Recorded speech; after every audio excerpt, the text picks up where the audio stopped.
Good morning, everybody. Pastor Stitch, Narrow Path Christian Church, BC, Bay City, Michigan. Welcome to the Biker Devotional.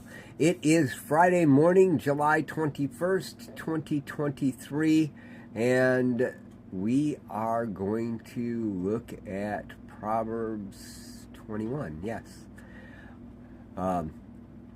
As I was getting ready this morning, I was interacting with an individual who was experiencing some trauma in their life.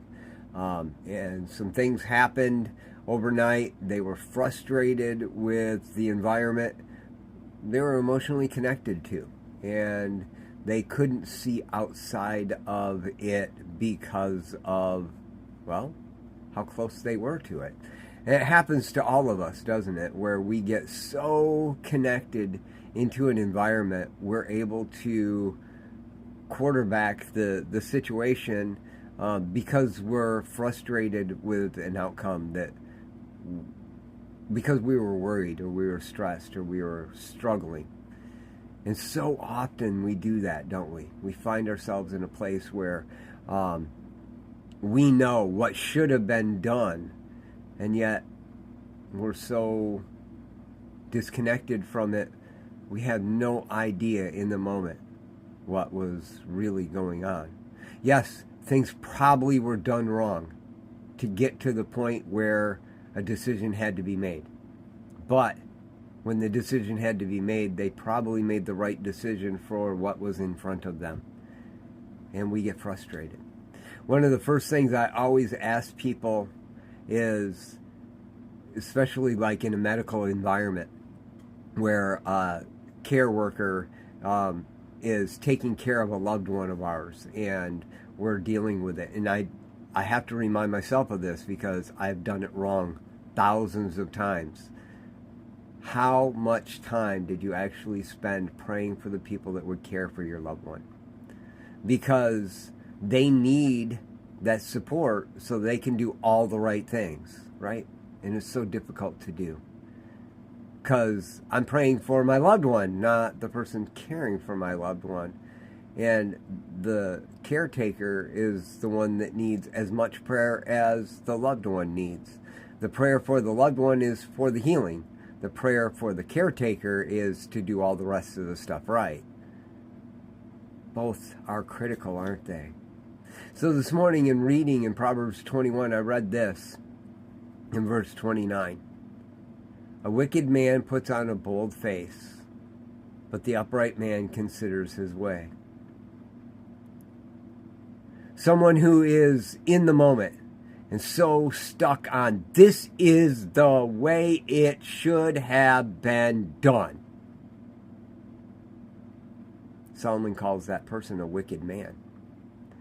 Because they have put on a bold face, an unrelenting decision without even considering anything other than this is what my needs were and you didn't meet them. But an upright man, Solomon says, considers his ways. He separates everything out mentally and discerns what's going on. I have failed at this more than I've succeeded. But in the moment, the closer you draw to God every day, the more you live in the moment with God right now, the more you're able to do that. When we had our accident the other day, my natural response is to just be furious. We've had that car 3 months. 3 months.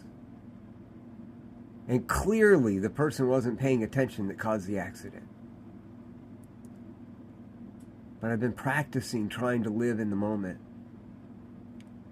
I was able to be present with the people and see them in their need in the moment instead of my need in the moment. It wasn't easy. I wanted to be angry. But because I was present with God, I was able to have peace that surpassed all understanding, a thing that unless you're there, you can't understand. Everybody says they want it, but no one wants to give up on what is their right to feel. And feelings always get in the way of truth.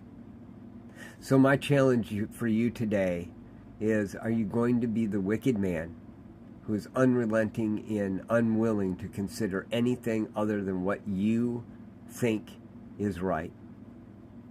Or are you going to be an upright man who separates everything out mentally and acts in the best interests of all those around you? I love y'all. Hope you have a great day. God bless.